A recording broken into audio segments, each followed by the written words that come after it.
Today I will present to you some of the UNESCO World Heritage Sites. They include the historic town of Vigan, the Baroque churches of the Philippines and the Tabertaha reefs of the Philippines. The historic town of Vigan is one of the famous UNESCO heritage sites in Philippines. It is located in the west coast of the Luzon island of the Philippines. The features of the town. Its architecture reflects the coming together of cultural elements from elsewhere in the Philippines and from China with those of Europe and Mexico to create a unique culture and townscape without parallels anywhere in East and Southeast Asia. It also served as an important trading post before the colonial era. The traditional Hispanic checkerboard street plan opens up into two adjacent plazas. The Plaza Salcedo is the longer arm of an L-shaped open space, with the Plaza Burgos as the shorter. The two plazas are dominated by the St. Paul's Cathedral, the Archbishop's Palace, the City Hall and the Provincial Capitol Building.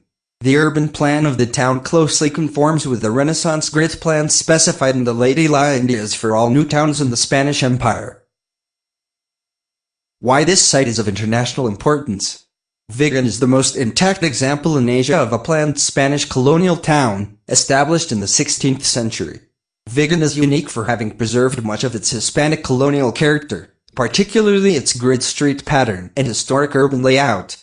Its significance also lies in how the different architectural influences are blended to create a homogeneous townscape.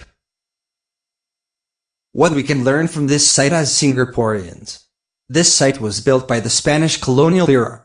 We can learn from this that even though Philippines was under control by the Spaniards, the architectural sector of the Philippines economy never stopped flourishing. This shows that the Philippines continued with their daily life even during under control by foreign powers. Singapore can never stop improving its economy even as there are foreign problems around the world such as the Trump administration in the United States and the Gulf dispute between Qatar and other Gulf nations.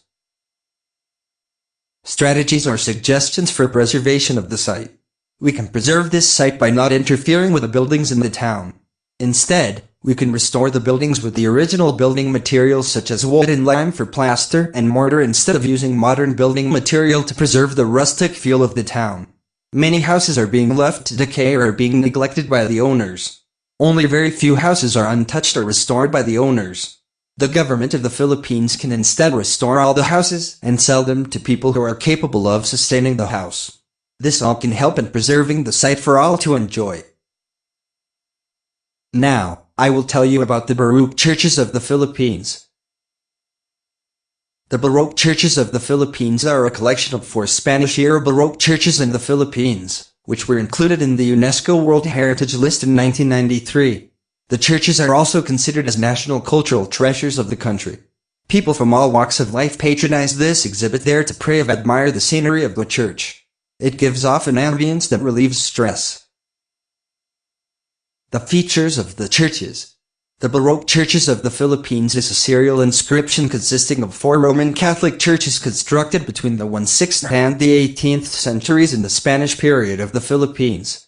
This group of churches established a style of building and design that was adapted to the physical conditions in the Philippines and had an important influence on later church architecture in the region.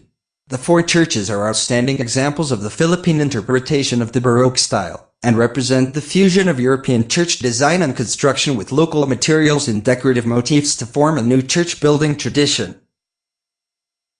Why this site is of international importance. This site is a very important site to the Roman Catholics in the Philippines and around the world. It is one of the most important churches in the world. It was built during the Spanish occupation in the 16th to 18th century. It was a period when many Filipinos did not really flourish in terms of their economy, but when this was built it was considered a modern church for its time. This in turn helped to boost Philippines' economy to flourish. Till today, many Christians and Roman Catholics alike go to this church to worship our Lord, Jesus Christ. What we can learn from this site as Singaporeans. The churches were built in Catholic majority country, Philippines. At the time, Muslims and other religions were practically unheard of in the islands of the Philippines. We can learn from this that when Singapore was formed, although the majority were Chinese, many places of worship of different religions were already built. We can learn from these actions that Philippines' majority religion is Roman Catholic, and that Philippines does accept that other religions exist such as Islam, but there are only a few mosques. We learn that Philippines might always be a Catholic majority nation. Strategies or suggestions for preservation of the site. The Baroque churches of the Philippines of the peripheral Baroque style have maintained its authentic features and admirable building technology that is reflective of church architecture of 16th–18th centuries Spanish colonial period Philippines. A potential threat to the property is the possible reconstruction of portions of some of the church's original ensemble which were not present during inscription, in the effort to ensure that the churches continue to function to best serve their congregations. We can just support a company to restore the churches with its original building materials. Now, I will tell you about the Tabertaja Reefs of the Philippines. The Tabertaja Reefs of the Philippines. The Tabertaja Reefs Natural Park is a protected area of Philippines located in the middle of Sulu Sea. In December 1993, the UNESCO declared the Tabertaja Reefs National Park as a World Heritage Site as a unique example of an atoll reef with a very high density of marine species. The north islet serving as a nesting site for birds and marine turtles. The features of the reefs. The national park and the rest of the Philippine archipelago is part of the Coral Triangle, recognized as a center of marine biodiversity containing 75% of the described coral species and 40% of the world's reef fish. The area is under a grave threat due to overfishing and destructive fishing practices. Research of scientists visiting the reefs since the 1980s revealed that the Tabertaja Reefs Natural Park contains no less than 600 fish species, 360 coral species, 11 shark species, 13 dolphin and whale species, and 100 bird species. The reefs also serve as a nesting ground for hawksbill and green sea turtles. Why this site is of international importance. It serves as a site to harvest large amounts of rice, which is important to the Asian diet, which is a staple and mainly serves as a main meal.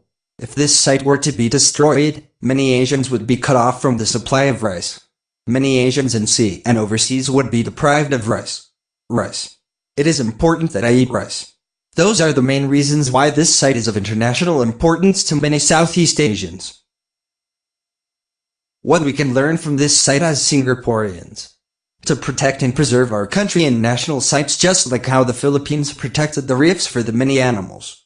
We Singaporeans can learn to not litter and smoke in public areas so as to not pollute the air so that we make the environment more suitable for everyone. We can also step up our initiative to decrease air and noise pollution. As Singaporeans, we should observe and amend our mistakes to improve the conditions of our country. The little inconsiderate acts of mankind could lead to catastrophes. Strategies or suggestions for preservation of the site. We think we can preserve this site by not polluting the water within the reef. Reducing water pollution plays a pivotal role in saving the marine animals living in the reef. The life form are the treasures of the reefs. The animals are the one who color and give life to the reefs. Another way we can preserve this site is to analyze the site and create a table about the poisonous chemicals that may possibly harm the marine plants and animals, and we could try to kill the chemicals. We could measure the temperature of water once in a while to have a good overview about the water.